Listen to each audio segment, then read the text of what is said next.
Hi நண்பா, welcome to job talkies. இந்த வீடியோவில் நம்ம என்ன பார்க்க போகிறோம் அப்படின்னு பார்த்தீங்கன்னா, எம்ப்ளாய்மெண்ட் ஆஃபீஸில் பதிவு பண்ணி வச்சுருப்போம் இல்லைங்களா, அதை பற்றின டீட்டெயில் ஒரு முக்கியமான அப்டேட் கொடுத்துருக்குறாங்க. 2024 இப்போ வரைக்கும் சீனியாரிட்டி லிஸ்ட் ரிலீஸ் பண்ணியிருக்கிறாங்க.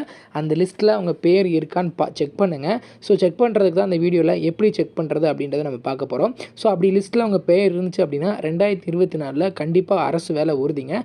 நிறைய பேர் கேட்டுட்டு இருந்தாங்க, எம்ப்ளாய்மெண்ட் ஆஃபீஸில் நம்ம ரிஜிஸ்டர் பண்ணி வச்சுருக்கோம், சீனியாரிட்டி அடிப்படையில் எப்போ நமக்கு வேலை கொடுப்பாங்க சொல்லிட்டு நிறைய பேர் கேட்டுட்டு இருந்தாங்க. முன்னாடிலாம் கொடுத்துட்டு இருந்தாங்க, நடுவில் ஒரு சில காரணங்களால் அதை ஸ்டாப் பண்ணி வச்சுருந்தாங்க.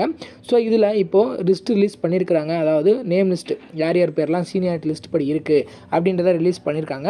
ஜஸ்ட்டு வந்து பார்த்திங்கன்னா என்ன கொடுத்துருக்குறாங்க, இப்போ லிஸ்ட்டில் யார் யாரோட பேர் இருக்குது, சீனியாரிட்டி வந்து நம்ம எப்படி பார்க்குறது, ஒவ்வொரு மாவட்டத்தும் தனித்தனியாக எப்படி செக் பண்ணுறது அப்படின்றத வீடியோவில் முழுமையாக பார்க்க போகிறோம். வீடியோவை கொஞ்சம் கூட ஸ்கிப் பண்ணாமல் பாருங்கள்.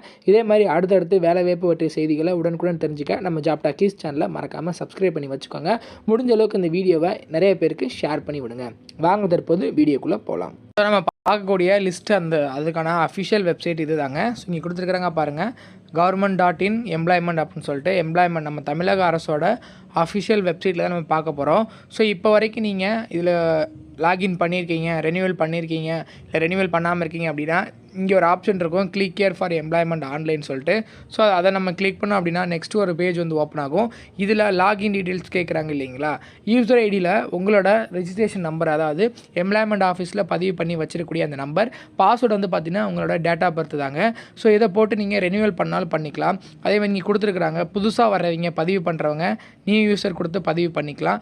ரெனியூவல் பண்ணுறதுனா கிளிக் கேர் இங்கே கொடுத்துருக்குறாங்க, ரெனியூவல் பண்ணிக்கலாம். இல்லை ப்ரொஃபைலை அப்டேட் பண்ணணும் அப்படின்னா, இப்போ நான் பிஜி முடிச்சிருக்கேன், அதை அப்டேட் பண்ணணும் அப்படின்னா ஸோ இதை அப்டேட் பண்ணிக்கலாம். யூஜி முடிச்சிருக்கேன், 12th முடிச்சு யூஜி, அந்த மாதிரி வந்து எதெல்லாம் நீங்கள் அப்டேட் பண்ணணும்னு நினைக்கிறீங்களோ அதெல்லாம் இந்த இதில் வந்து நீங்கள் பண்ணிக்கலாம். ஸோ இது அஃபிஷியல் வெப்சைட் தாங்க, இதில் நம்ம தனியாக பண்ணிக்கலாம். பட் வந்து பார்த்திங்கன்னா நம்ம பார்க்கக்கூடியது எம்ப்ளாய்மெண்ட் ஆஃபீஸர் லைவ் ரிஜிஸ்டர், இப்போ வரைக்கும் எத்தனை பேர் ரிஜிஸ்டர் பண்ணி ரெனியூவல் பண்ணியிருக்கிறாங்க. அதே மாதிரி இன்ஃபர்மேஷன் கட் ஆஃப் சீனியாரிட்டி படி ஒவ்வொரு டிஸ்ட்ரிக்கும் தனித்தனியாக கொடுத்துருக்குறாங்க. இங்கே பார்த்தீங்கன்னா உங்களுக்கு தெரியும். ஸோ இப்போதைக்கு கிட்டத்தட்ட இப்போ 2024 பிறந்தாச்சுங்க. 2024 வரைக்கும் அப்டேட்டில் ஒவ்வொரு மாவட்டத்துக்கும் தனித்தனியாக சீனியாரிட்டி லிஸ்ட் கொடுத்துருக்குறாங்க. அதன் அடிப்படையில் தான் நம்ம பார்க்க போகிறோம். இங்கே கொடுத்துருக்காங்க இல்லைங்களா, எம்ப்ளாய்மெண்ட் ஆஃபீஸ் லைவ் ரிஜிஸ்டர்னு சொல்லிட்டு. அதில் உங்களுக்கு ஃபஸ்ட்டு வந்து பார்த்திங்கன்னா இங்கிலீஷ்லேயே இருக்கும், இந்த பக்கம் தமிழ்லேயே இருக்கும். எதை வேணால் நம்ம வந்து டச் பண்ணி நான் வந்து டவுன்லோட் பண்ணி பார்த்துக்கலாம். ஸோ இப்போ நம்ம தமிழ் வெர்ஷன் கொடுக்குறோம் அப்படின்னா ஒரு பிடிஎஃப் வந்து உங்களுக்காக டவுன்லோட் ஆகும். ஸோ இதில் டவுன்லோட் ஆகுது இல்லைங்களா. ஸோ இதில் கொடுத்துருக்குறாங்க பாருங்கள், டோட்டலாக 64 லட்சம் பேர் வேலைவாய்ப்பு அலுவலகத்தில் இப்போ வரைக்கும் பதிவு பண்ணி வச்சுருக்காங்க. அதில் ஆண்கள் எவ்வளோ, பெண்கள் எவ்வளோ, 3ஆம் பாலினத்தவர் எத்தனை பேர் அப்படின்றத பதிவு பண்ணியிருக்காங்க. அதே மாதிரி அதில் 18 வயதுக்குட்பட்ட பள்ளி மாணவர்கள், 19 முதல் 30 வரை உள்ள பல தரப்பட்ட கல்லூரி மாணவர்கள், 31லேருந்து 45 வயது வரை உள்ள அரசு பணி வேண்டி காத்திருக்கும் வேலை நாடுபவர்கள், அதே மாதிரி 46 வயது முதல் 60 வயது வரை முதிர்வு பெற்ற பதிவுதாரர்கள், 60 வயதுக்கும் மேற்பட்டவர்கள், இத்தனை பேர் இதில் இருக்கிறாங்க. ஸோ இதெல்லாம் இவங்க எம்ப்ளாய்மெண்ட் ஆஃபீஸில் தற்போது வரைக்கும் பதிவு பண்ணி ரெனியூவலும் பண்ணிட்டு வராங்க. ஸோ இதோட இம்பார்ட்டன்ஸ் நீங்கள் எங்கே பார்ப்பீங்க அப்படின்றத நான் சொல்கிறேன். ஸோ அதே மாதிரி இப்போ வரைக்கும் எத்தனை பேர் இதில் பதிவு பண்ணியிருக்காங்க, எல்லா டீட்டெயிலும் இதில் இருக்குது. மாவட்ட வாரியாக இருக்குது, ஒவ்வொரு ஏரியா வாரியாக இருக்குது, ஒவ்வொரு வந்து நீங்கள் பட்டப்படிப்பு வாரியாக இருக்குது, எல்லாமே நம்ம பார்த்துக்கலாம். ஸோ இதை நான் சொன்னேன் இல்லைங்களா, இதோட எஃபெக்ட் எப்போ தெரியும் அப்படின்னா, நம்ம டிஸ்ட்ரிக்டில் ஒவ்வொரு மாவட்டத்துலேயும் இப்போ நீங்கள் பார்த்தீங்கன்னா உங்களுக்கு தெரியும், மாவட்ட கலெக்டர் ஆஃபீஸ் வேலை, விஓ ஆஃபீஸ் வேலை, அதுக்கப்புறம் மேக்ஸிமம் வந்து பார்த்திங்கன்னா தாலுகா ஆஃபீஸ் வேலை, மாநகராட்சி வேலை, இந்த மாதிரி வேலைகள் நிறையா தற்போது வந்து பார்த்திங்கன்னா ரிலீஸ் பண்ணிகிட்ருக்காங்க. ரேஷன் கடை வேலை எல்லாமே கொடுத்துட்ருக்குறாங்க. அதில் முக்கியமாக கேட்கக்கூடிய ஒரு பாயிண்ட் என்னவா இருக்குது அப்படின்னு பார்த்திங்கன்னா, எம்ப்ளாய்மெண்ட் ரிஜிஸ்ட்ரேஷன் ரெனியூவல் அது இருக்கா, அதோட கார்டு ஜெராக்ஸ் நீங்கள் அட்டாச் பண்ணுங்கள், employment registration card xerox attach பண்ணுங்கன்னு சொல்லிட்டு தனியாகவே ஒரு காலமாக அப்ளிகேஷனில் கொடுத்துருக்காங்க. நம்ம நிறைய வீடியோவில் பார்த்துருக்கோம். ஸோ உங்ககிட்ட இருந்துச்சு வேலைவாய்ப்பு பதிவு அட்டை இருந்துச்சு அப்படின்னா அதுக்கே ஒரு ப்ரிஃபரன்ஸ் கொடுக்குறாங்க, முன்னுரிமை கொடுக்குறாங்க. சரி இவங்க சீனியாரிட்டியில் இருக்காங்களான்னு பார்த்து அதுக்கே முன்னுரிமை கொடுக்குறாங்க. ஸோ இந்த மாதிரி தாலுகா ஆஃபீஸ் வேலை, பஞ்சாயத்து ஆஃபீஸ் வேலை, அதே மாதிரி கலெக்டர் ஆஃபீஸ் வேலை, விஓ ஆஃபீஸ் வேலை, இந்த மாதிரி வேலைவாய்ப்புகள் வரும்போது அதற்கு முன்னுரிமை கொடுக்கக்கூடியது எதன் அடிப்படையில் அப்படின்னு பார்த்தீங்கன்னா இந்த வேலைவாய்ப்பு கார்டு மூலியமாக தான்.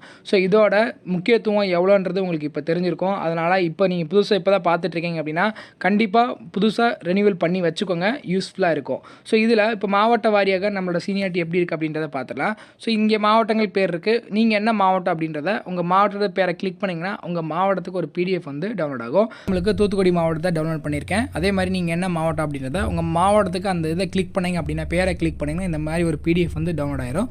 ஸோ இதில் cut off dates of seniority for nomination எனக்கு கொடுத்துருக்காங்க பார்த்தீங்களா.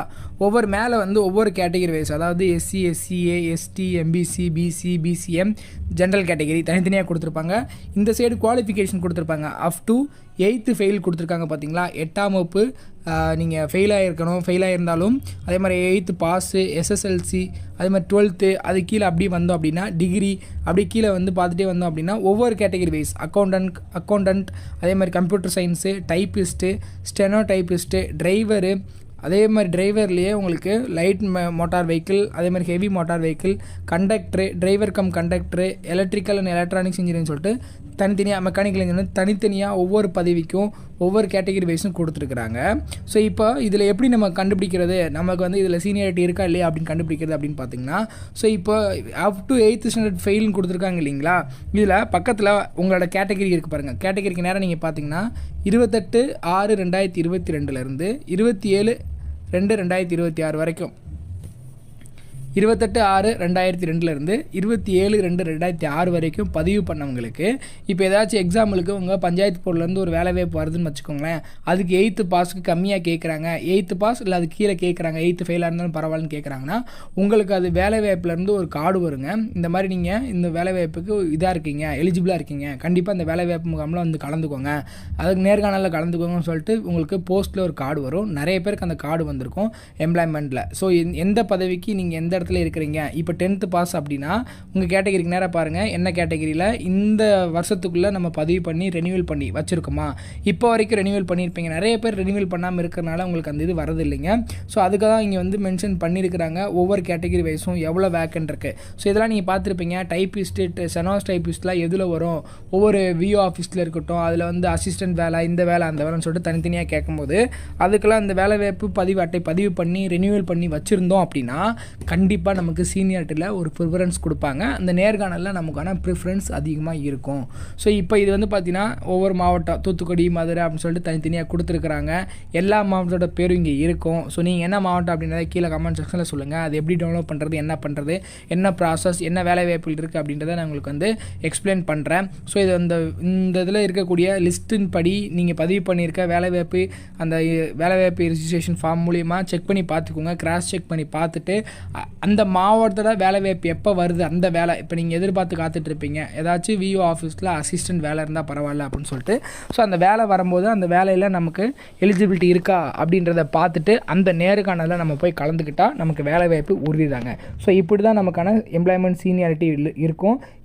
இதன் அடிப்படையில் தான் நமக்கு வந்து ஜாப் கிடைக்கும். நம்ம வீட்டில் சும்மா உட்காந்துட்டு இருக்கோம், சீனியாரிட்டி இருக்குது எனக்கு வேலை கொடுத்துருவாங்க அப்படின்னா அப்படிலாம் கிடையாதுங்க. ஸோ நம்மளுமே அந்த நேர்காணலில் போய் கலந்துக்கணும். எப்போ வருது என்ன வருது நம்ம செக் பண்ணிகிட்டே இருக்கணும். ஸோ அதனால் நீங்கள் என்ன மாவட்டம் அப்படின்றத செக் பண்ணிகிட்டே இருங்க. உங்கள் மாவட்டத்துக்கு தனித்தனியாக வேலை வாய்ப்புகள் வரும்போது நான் அப்டேட் பண்ணிட்டு தான் இருக்கேன். ஸோ நீங்கள் என்ன மாவட்டம்னு சொன்னீங்கன்னா உங்கள் மாவட்டத்துக்கு அந்த வேலை வாய்ப்புகள் வந்திருக்கா வரலையான்ற அப்டேட்டும் உடனுக்குடன் நான் கொடுத்துட்றேன். நீங்களும் உடனே அப்ளை பண்ணிக்கலாம். இதே மாதிரி அடுத்தடுத்து வேலைவாய்ப்பு பற்றிய செய்திகளை முழுமையாக தெரிஞ்சுக்க நம்ம ஜாப் டாக்கீஸ் சேனலை மறக்காமல் சப்ஸ்கிரைப் பண்ணி வச்சுக்கோங்க. முக்கியமாக இந்த வீடியோவை வேலைவாய்ப்பு தேடிட்டுருக்க, வேலைவாய்ப்பு அலுவலகத்தில் பதிவு பண்ணி காத்துட்ருக்க உங்கள் நண்பர்களுக்கு ஷேர் பண்ணி விடுங்க ஃப்ரெண்ட்ஸ். கண்டிப்பாக யாராவது ஒருத்தவங்களுக்கு ரொம்ப பயனுள்ளதாக இருக்கும். வீடியோ பிடிச்சிருந்துச்சுன்னா மறக்காமல் லைக் பண்ணிவிடுங்க. முக்கியமாக சப்ஸ்கிரைப் பண்ணிவிடுங்க. நீங்கள் பண்ணக்கூடிய ஒவ்வொரு ஆதரவும் அடுத்தடுத்த வீடியோ பண்ணுறதுக்கு ரொம்ப மோட்டிவேஷ்னலாக இருக்குங்க. தேங்க்யூ.